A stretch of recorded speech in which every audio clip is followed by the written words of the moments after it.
خواب میں نبی کریم صلی اللہ علیہ وسلم کی زیارت ہوئی سبحان اللہ، سبحان اللہ۔ کہ نبی کریم صلی اللہ علیہ وسلم نے فرمایا کہ تمہاری دعوت قبول ہے۔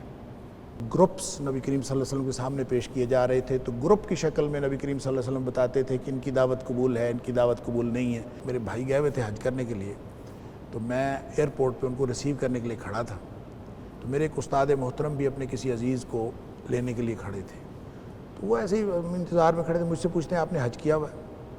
میں نے کہا نہیں۔ تو مجھے کہتے ہیں کہ لوگ سمجھتے ہیں کہ حج پیسے سے ہوتا ہے، حج پیسے سے نہیں ہوتا، حج ارادے سے ہوتا ہے کیا بات، اور نیت سے ہوتا ہے۔ آپ ابھی حج کا ارادہ کریں۔ اچھا، وہاں کھڑے کھڑے مجھے کہتے ہیں ابھی ارادہ۔ میں نے کہا کہ جی میں ارادہ کرتا ہوں کہ میں انشاءاللہ اگلے سال حج پہ جاؤں گا۔ تو مجھے کہتے ہیں کہ اگلے سال نہیں، اسی سال۔ کیا بات ہے۔ تو میں نے کہا اسی سال کا تو ہو گیا ہے شیخ، اگلے سال ہی آئے گا اب حج اس کے لیے۔ تو یوں میں نے ارادہ کر لیا۔ انہوں نے مجھے کہا کہ آپ ایسے کریں کہ آپ کے پاس چاہے 10 روپے ہیں چاہے 20 روپے ہیں، آپ اس کو اکٹھا کرنا شروع کر دیں کیا بات، حج کی نیت سے، اور باقی وسائل اللہ تعالیٰ خود مہیا کر دے گا۔ اور ایسے ہی ہوا۔ میں اس کے بعد ان کے کہنے کے مطابق میں نے جوڑ جمع شروع کیا، اللہ تعالیٰ نے وسائل دے دیے۔ اور یہ میں یہ سمجھتا ہوں کہ یہ ایک تو یہ کرنے کے حوالے سے ہر شخص کو یہ چاہیے کہ وہ ارادہ کر لے، ارادہ کر کے اپنے کوشش شروع کر دے، باقی معاملات اللہ کے پاس۔ دوسرا یہ جو کیفیت کی بات آپ کر رہے تھے، میرا خیال ہے کہ یہ ہر ایک کی کیفیت جو ہے وہ الگ ہے، الگ ہے، بلا اور اس کو بیان نہیں کیا جا سکتا۔ اور پتہ نہیں مجھے علمی طور پر اور روحانی طور پر، میں چونکہ ایک انتہائی بہت ہی ادنا اور پہلے قدم کا طالب علم ہوں، مجھے علم نہیں ہے کہ یہ باتیں لوگوں سے شیئر کرنی چاہیے کہ نہیں، لہٰذا میری جو کیفیت وہاں ہوئی، میں کسی ایک آدھ دفعہ کسی جگہ شیئر کر چکا ہوں، کر بیٹھا ہوں یوں کہہ لیں، اور اس کے بعد میں نے طے کیا تھا کہ میں نے آئندہ یہ شیئر نہیں کرنا۔ تو اس میں ایک پہلو بہرحال ایسا ہے جو لوگوں کے لیے اس کے اندر ترغیب کی بات ہو سکتی ہے، اس لیے میں اس کو ضرور اس میں شامل کرنا چاہوں گا۔ وہ میرا تجربہ اس طرح سے ہوا کہ ہم لوگ حج پہ گئے اور حج کیا، پہلی دفعہ میں گیا تھا، تو ہم تقریباً 30 دن جو ہے، وہ 40 دن کا پیکیج ہوتا ہے، تو 30 دن ہم مکہ مکرمہ میں ہی رہے۔ تو ویسے تو حج کے اندر پیکیج یہ شامل تھا کہ وہ حج سے پہلے مدینہ منورہ جانا تھا اور بھی واپس آنا تھا، لیکن ان کی کوئی ایڈجسٹمنٹ میں کوئی مسئلہ ہو گیا، تو جس کی وجہ سے ہم حج کے بعد گئے۔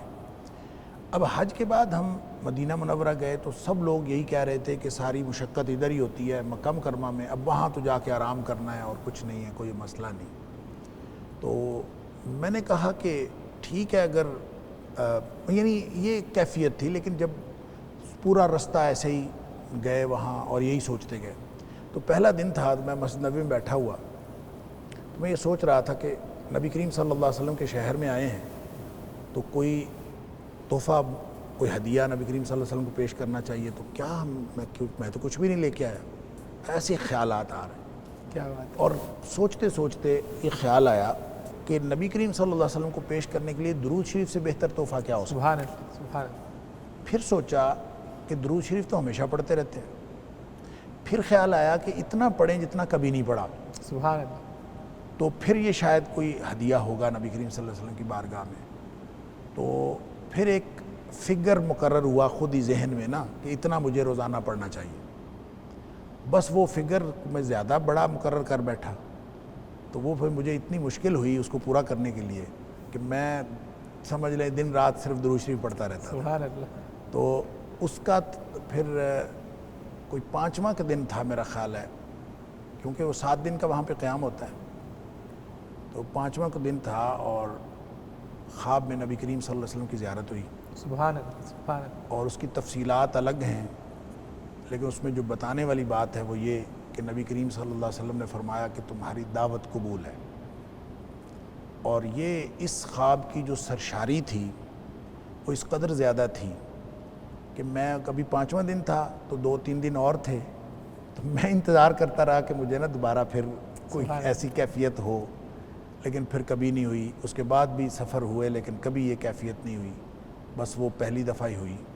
تو اس میں جو آپ نے کہا کہ حج سے پہلے کی کیفیت اور بعد کی، تو اس میں جو فرق ہوا کہ اس خواب کی جو کیفیت تھی اس میں گروپس نبی کریم صلی اللہ علیہ وسلم کے سامنے پیش کیے جا رہے تھے، تو گروپ کی شکل میں نبی کریم صلی اللہ علیہ وسلم بتاتے تھے کہ ان کی دعوت قبول ہے، ان کی دعوت قبول نہیں ہے، یعنی اس طرح سے وہاں فیصلے ہو رہے تھے۔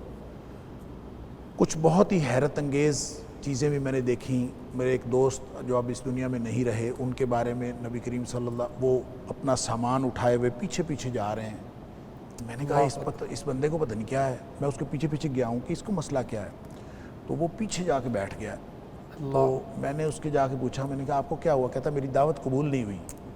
تو میں نے اس سے پوچھا آپ کی دعوت کیوں قبول نہیں ہوئی، آپ کے پاس سارا سامان تو موجود ہے؟ تو اس نے کہا میری داڑھی چھوٹی ہے اس لیے میری دعوت قبول نہیں ہوئی۔ اب یہ عجیب بات تھی، اور پھر میں جب یہ واپس آیا ڈاکٹر صاحب، میں اس کے گھر گیا اور میں نے اس کو یہ بتایا نہیں، میں نے ویسے یہ بتایا، میں نے کہا مجھے خواب میں کچھ بشارت ہوئی ہے تمہارے بارے میں، سبحان اللہ، اور یہ بشارت ہوئی ہے کہ تمہاری ساری باتیں ٹھیک ہیں، بس تھوڑا سا مسئلہ ہے داڑھی والا، وہ بھی پورا کر لو۔